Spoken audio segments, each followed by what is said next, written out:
So, have you ever wondered if there's like a clear, step-by-step guide to finding real freedom and clarity in your life?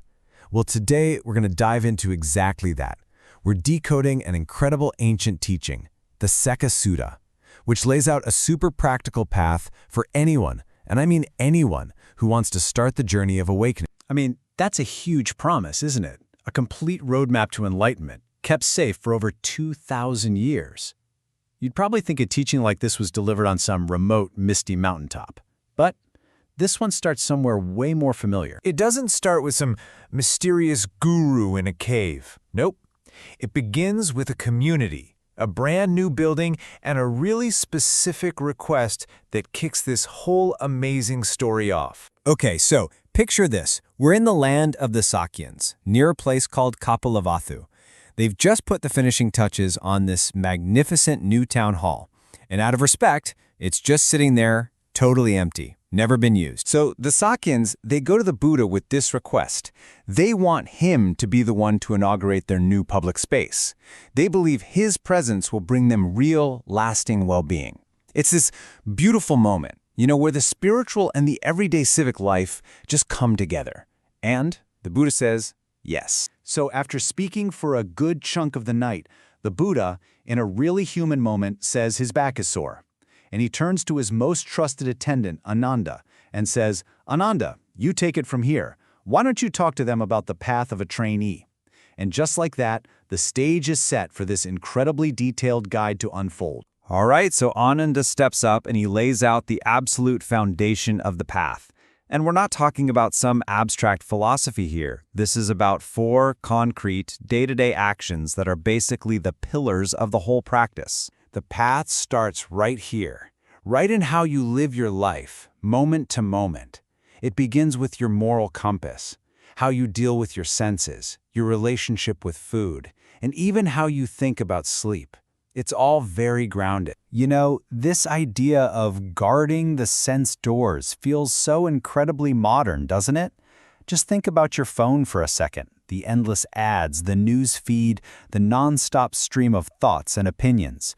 This ancient practice is all about consciously choosing what you let in. It's about being the bouncer for your own mind so you don't get hijacked by every little thing and can actually keep your inner balance. But just doing things on the outside isn't quite enough. Ananda explains that a trainee also has to build up an internal toolkit, these 7 essential qualities that are going to support the entire journey. Think of this as the inner architecture for a focused mind. It kicks off with faith, just believing that this whole awakening thing is even possible. Then that faith gets back up from conscience and prudence. Those are like your internal alarm bells that warn you away from doing harm. Then you need learning and energy to keep the practice going, mindfulness to stay in the moment, and finally, wisdom, to see things exactly as they are. And when a trainee gets these outer practices and inner qualities working together, they unlock this incredible ability to enter 4 states of deep, blissful focus. These are known as the absorptions. Think of it as a clear sign that your mind is getting seriously powerful and stable.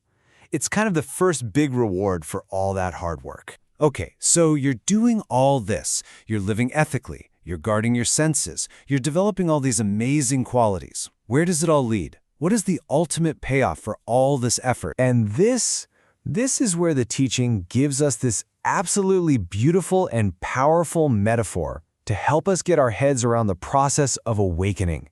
It's not something you force, it's something you naturally grow into. Ananda compares the trainee to a hen, just diligently taking care of her eggs.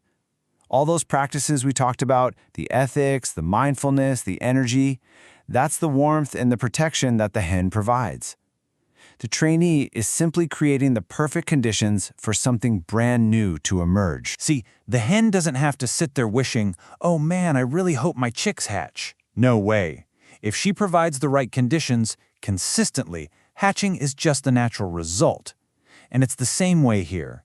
If a trainee cultivates this path correctly, awakening isn't something you wish for, it just becomes inevitable. Now, this hatching happens in 3 huge, profound breakthroughs.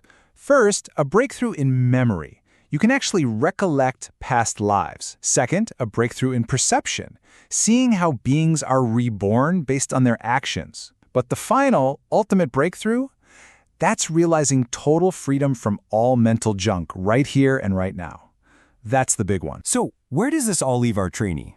Well, they've finished the path. They are not just a trainee anymore. They have arrived. They've reached the goal. The entire path can really be understood with these two wings. You've got conduct, that's the how. It's the diligent practice, the ethics, the mindfulness. And then you have knowledge, that's the what. The huge insights, the breakthroughs, the hatching out of the shell.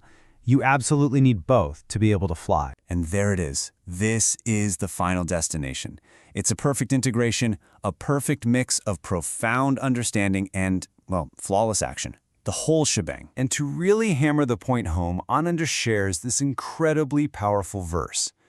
In a society that was obsessed with your family line and your status, this was a radical claim. He's saying the highest being of all, greater than any king, greater than any god, is the person who has perfected this path of wisdom and action. The Buddha then sits up and says, "Good, good, Ananda," giving it his full seal of approval. And so the Sakyans, who, remember, had just asked for a blessing for their new building, they walked away with a complete map to the highest possible happiness. Not a bad deal, right? Ultimately, this 2,500-year-old path is really about creating the right conditions to break free. It asks us to look at the shells we build around ourselves in our own lives. You know, shells of habit or fear or just a limited idea of who we are. And so it leaves us with this one last question.